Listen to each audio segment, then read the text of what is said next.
2 minute में चलिए प्रकाश के बारे में पूर्ण जानकारी लेते हैं। प्रकाश है क्या? इंग्लिश में लाइट कहते हैं। प्रकाश एक विद्युत चुंबकीय तरंग है, एक तरह से समझो ये एक तरंग है। क्या है? तरंग है, जो आंखों से हम देख सकते हैं, समझ रहे हो? आंख में जाती है और हम इसको महसूस करके देख पाते हैं, समझ रहे हो? अब मेन मुद्दा क्या है, ये एक प्रकार की ऊर्जा का स्थानांतरण का स्रोत है। ये क्या करती है? एक ऊर्जा को दूसरे जगह तक ले जाने का कार्य करती है। सूर्य की ऊर्जा को यहाँ तक लाने का कार्य प्रकाश ही करती है, ठीक है। हाँ, अब ये प्रकाश क्या? विद्युत तरंग है, एक तरह से तरंग है, ठीक है ना, जो आंखों से दिखाई देती है। और ये ऊर्जा का एक रूप है, ये याद हो गया, समझ में आई बात? अब इसके गुण बहुत इंपॉर्टेंट होते हैं पेपर के हिसाब से।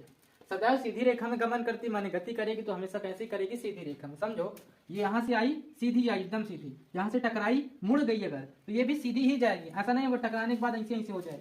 जैसे तुम किसी सामान में टकरा जाओ तो तुम कैसा हो जाओ? चक्करिया जाते हो।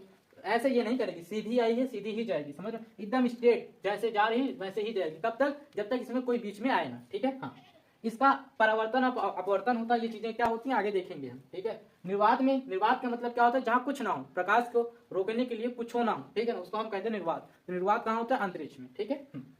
इसकी चाल लगभग इतनी होती है। कितनी होती है? इतनी। लेकिन इसको हम मानक रूप के रूप में 3 मान लेते हैं। कितना मान लेते हैं? 3 × 10⁸ मीटर प्रति सेकेंड। बात समझ में आई?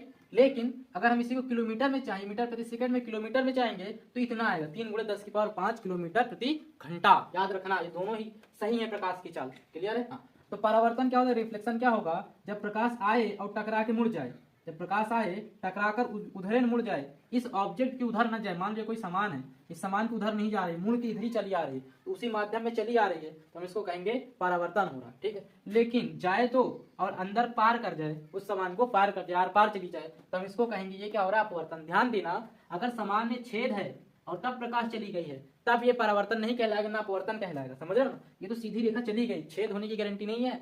सामान के आर पार जाए बिना छेद के तो अपवर्तन। सामान छेदा नहीं है और टकरा के वापस चली आई तो उसको कहेंगे परावर्तन, ठीक है। इस हिसाब से जो प्रकाश है 2 स्रोत हैं। स्रोत के आधार पर 2 वस्तुओं को 2 भागों में बांट दिया गया, दीप्त वस्तु और अदीप्त वस्तु, ठीक है ना। लुमिनियोसस और नॉन लुमिनियोसस, ठीक है। ये क्या होंगी? वे वस्तुएं होंगी, दीप्त वे वस्तुएं होंगी जिनके पास खुद का प्रकाश होगा, किसी पर निर्भर नहीं होंगी, खुद चमकेंगी, समझ रहे हो? उनको हम कहेंगे दीप्त वस्तु। जैसे हमारा सूर्य है और बल्ब है, तो सूर्य जो है प्रकाश का सबसे अच्छा स्रोत है, याद रखना। स्रोत क्या है? सबसे अच्छा प्रकाश का। बल्ब हो गया खुद से, हालांकि लाइट जाने पर उसमें बनती है बिजली, वो प्रकाश मिलता है, लेकिन वो खुद में ही बनाता है, समझ रहे हो ना। और आदित्य क्या होंगी? जो दूसरे के प्रकाश से चमके, ठीक है ना, जिनके पास स्वयं का प्रकाश ना हो, तो वो क्या होंगी? जैसे हमारी पृथ्वी हो गई, सूर्य का प्रकाश मिलता है तो उजाला होता है। चंद्रमा हो गया, सूर्य के प्रकाश के कारण ही चमकता है, ठीक है। आशा है कि सब कुछ समझ में आया होगा।